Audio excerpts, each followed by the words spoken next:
Hi guys, this is Demi. I have a vintage shop in Seattle, and excuse the weird setup today. I just wanted to do a video because I have a few things I just found at Goodwill and a few things I found at estate sales a while back, and I just wanted to share it today. Instead of at my shop, we're at my house.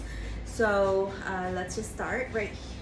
So this, I found these three things, and it's really weird because I found two things one day, and I just found another thing yesterday, so that kind of prompted me to do the video today. I wanted to show you, sometimes you find sets, obviously different days, but this was like so much of a coincidence that I think it was like maybe they had two pieces set out first, and then they found one piece, and then they put it out later.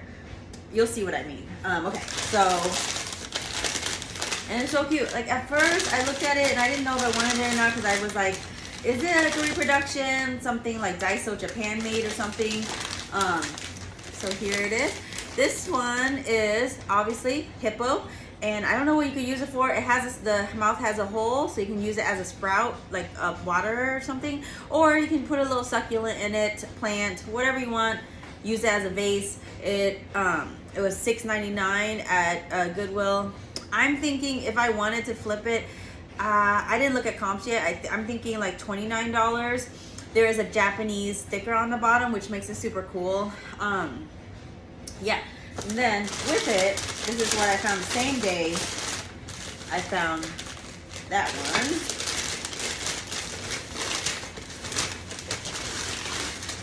Is another hippo, but it's a cup. So these are a little more common than the last piece I'm going to show you, which I think like maybe they saw the last piece and it looked more cool than these two pieces, and they held off and had like a specialist or whatever they call it at Goodwill look at it. So this was $6.99 as well, which is more than I spend on smalls nowadays, because it's harder to sell smalls than furniture, but I just love collecting. And that's why I always say it's hard to be a vintage dealer for me, because I'm always shopping, and sometimes I spend a lot and I can't really control it, but that's just one thing of the job. It's a very fun job. So this could again be a water or like a funky vase, or just something you decorate your bookshelf with. So two of these.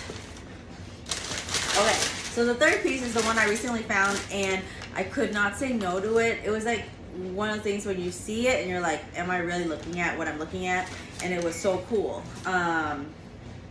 so quirky, and I can't believe it was like the third piece of the set.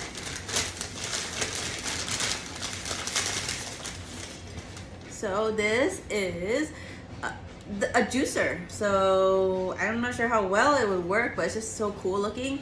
And again, sometimes you find cool things at Goodwill, but like there's a bunch of them on eBay or a bunch of them on Etsy, and it just doesn't even make sense to buy it because it's cheaper to buy it online, or you can't make a profit reselling it because of all the, like if you have a small business, there's like a lot of costs associated with processing it. Like you're paying the person taking a picture, cleaning it, listing it, and if you have if you have someone that wants to be efficient, then it'll take them about 15 minutes to do the whole bit. If you have someone that is not as efficient, then sometimes it'll take them an hour to do something, and you're paying them the the hourly wage, so it doesn't even make sense to process it and get it online.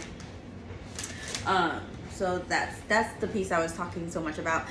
Another hippo. Look at the dots on the bottom. Let's see if you can see that. The dots on the bottom. And the price tag is what surprised me and what made me kind of think it's special, because Goodwill does do research most of the time on what they price stuff at, I think. And this was $19.99, which is, it's not that much for this if it was in like an antique mall kind of situation. But this was at Goodwill, and I know they have to price good things at higher prices to, I guess, to cover their costs or whatever the reason they have. But this is like a big bet for me, especially if I'm just planning to keep it. If I resell it, I don't know. I looked at the comps. There's literally nothing on eBay or Etsy that I could find. There's an owl version of this, but not the hippo version. Yeah, it's all sold out from at the point of yesterday, so I'm not sure if there's more today. but I could not find anything. And look, it has little ruffles on the bottom too. So I might be keeping this personally because I don't think I can even make a profit on it anyways, already at $20. So that's the cool set I got. And it was a week between finding these two and then finding this guy.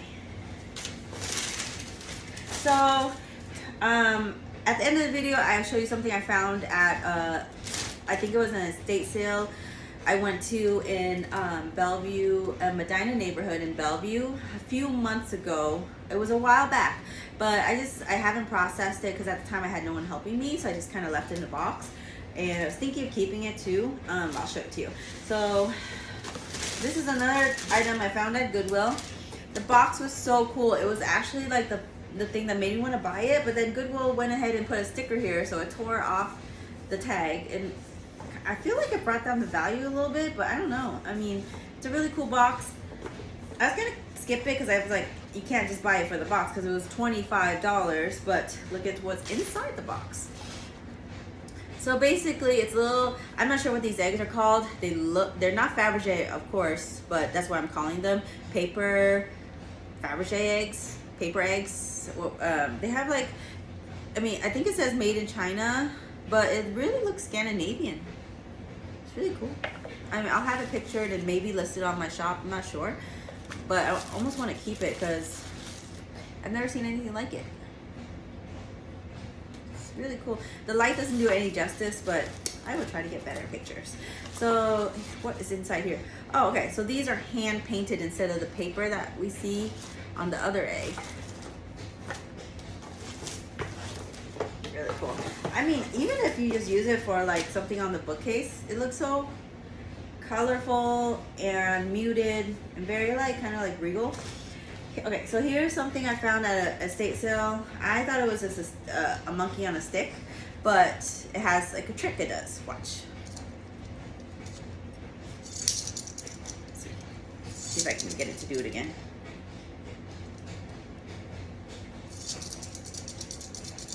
So it slowly does this. But it only goes one direction. One more time.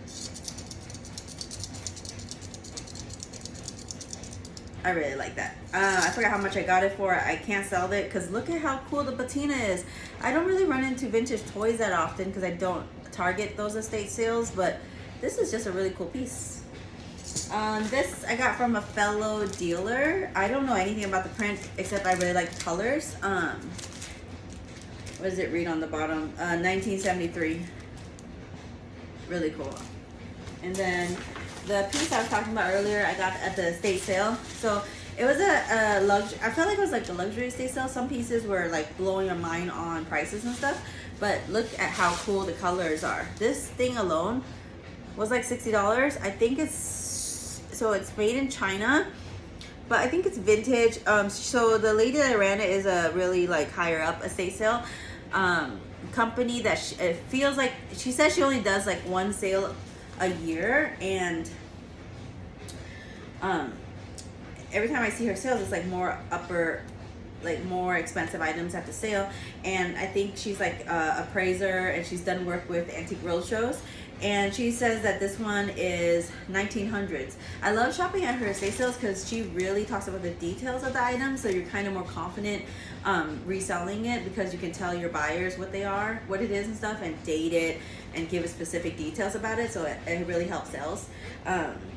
This at a estate sale was $60. I understand because look, I mean, the camera's not going to do it any justice, but in person, the color is really green. It's really like a cool shade of green with a lot of patina attached on it. I have no idea what you would use this for. Maybe put it on a bookcase or put it on a stand where it would showcase the colors. And on the back, it has cool detailing of little symbols, things like that. Really cool piece.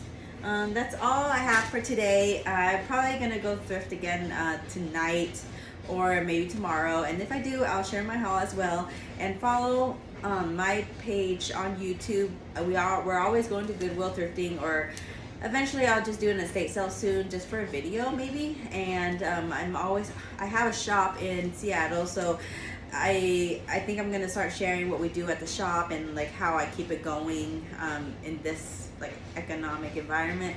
Yeah, thank you for watching. See you soon.